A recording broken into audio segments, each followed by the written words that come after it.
for other creators who are out there trying to make content, or maybe some of the people you spoke about, like what could someone do better in order to like deliver their message without making it divisive? Because that's what it comes down to. The masterclass that I try to bring is one in de-escalation.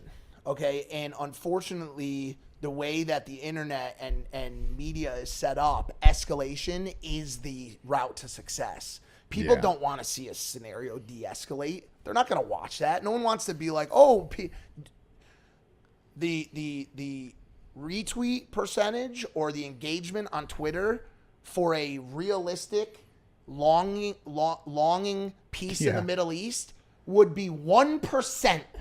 Yeah. Would be 1% of the fucking landslide snowball effect that is violence in the Middle East. Once again, back to us as people.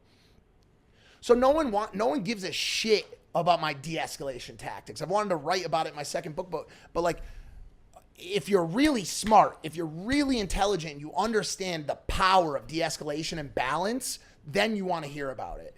But people are much more interested in 48 laws of power, stomp your enemy out until every ember of their being is gone. That's what people want to hear about, and that's the unfortunate part of the situation. I get called a fence sitter. I get called this ambiguous, yes man who can't, who doesn't want to upset anyone. That's not unfortunately, that's not the fact of the matter. The fact of the matter is I'm not to pat myself or toot a horn, but I'm so elevated out of finger pointing and he bad, me good, you bad. Yeah. I'm so elevated out of this that I'm trying to de-escalate situations by seeing your point, Sneako's point, Neon's point, everybody's point, and saying, okay, this is me in the middle. How are we all coming here? Because this is where we win as a species. Now the question becomes, do you want to win? Do you want to win, or do you want us all to win? That's the question. Yeah. And unfortunately, the fucking real answer is everybody is out for themselves. Yeah. That's the fucking real answer, man. I mean, I've experienced that so many ways, just in my own way in this industry and social media, fitness shit, dude. Like, I've had so many experiences with, like, you think that because you're in a situation where I'm winning, he's winning, it's just like we would keep doing that. But then it's almost like people get, okay, you're winning. I want more. I want to take from what you have. I want to fill my pot up more. Like, I've dealt with that. Bro, on a business level, I've dealt with that so many times. I've been taking advantage of so many fucking times. And I've talked about this before, but never really in detail. And it's just kind of like, I recently made a video about it, talking about it. And I should have said this story 2 years ago, but I didn't, because I was just thinking like, I'll just ride this out, let this go. But the problem in it that I've realized looking back now is like, if you don't come and check the narrative of someone else, like it kind of reminds me of this whole like Nina, Logan, Dylan Dennis thing. If you're not checking that narrative, then like the narrative will just be played without any sort of input, and it'll just be to your detriment. Well, that's always going to be the question, because that was one of my biggest mistakes, was not speaking up. It might not have been, because take this from someone who exists in a camp where a response is generally looked at as an L. Like, you look at Logan's public responses to this. Dylan Dennis has put out 650,000 tweets. Logan's put out 12. Because when you are playing with people who are generally most of the time smaller than you, a response to those people, Manager Jeff,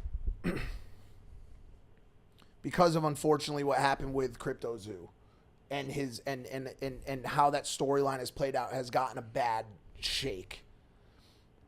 I call that man immediately when I have a problem. That dude is dialed mentally in the world, in human existence, not the world. He really understands existence and what to worry about and what not to worry about. I call him when I'm going through it. Yeah. And he will be cleared once that whole CryptoZoo thing plays out. This story is going to look dramatically fucking different, and I think it's going to be very soon. He told me. Have they been working on that? It's being worked on. The narrative, once again, to your point with this one, going unchecked. Yeah. You have school. You gotta get out of here? She got school, sorry. Yeah. You're almost done with school. Yeah, I know. Kill it on that presentation. Yo, it was good meeting you today, honestly. New episode. Thursday. What are we going to film? Oh, tomorrow or something. No, we're good. Yeah. You too. You see that handshake? Woo. Yeah. So continue. So that narrative that there is no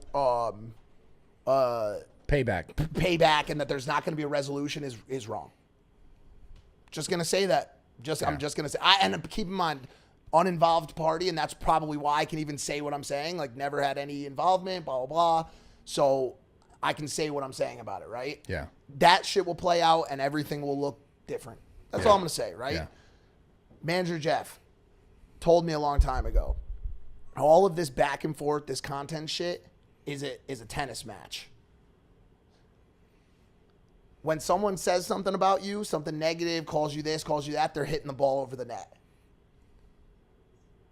You can react, right-size the conversation, fix the dialogue, steer it in the right direction, but what you're doing is you're hitting the ball back to them. So guess what's going to happen? They're going to hit the ball again, and that conversation is going to continue. The only time the conversation stops, especially when you're dealing with a smaller creator, is when you don't hit the ball back. So when they drive a narrative, their audience has a fucking uproar, it dies down, and you just let the ball go into the fucking net. Yeah, it sucks a little bit because that little audience right there thinks to themselves, we got them. This is what really happened. But every time you respond, you expose your entire audience to the messaging of them, to their messaging, to their side. So now you're indoctrinating even more of your audience to their side. I said it on a podcast before on this show, and I'll say it again.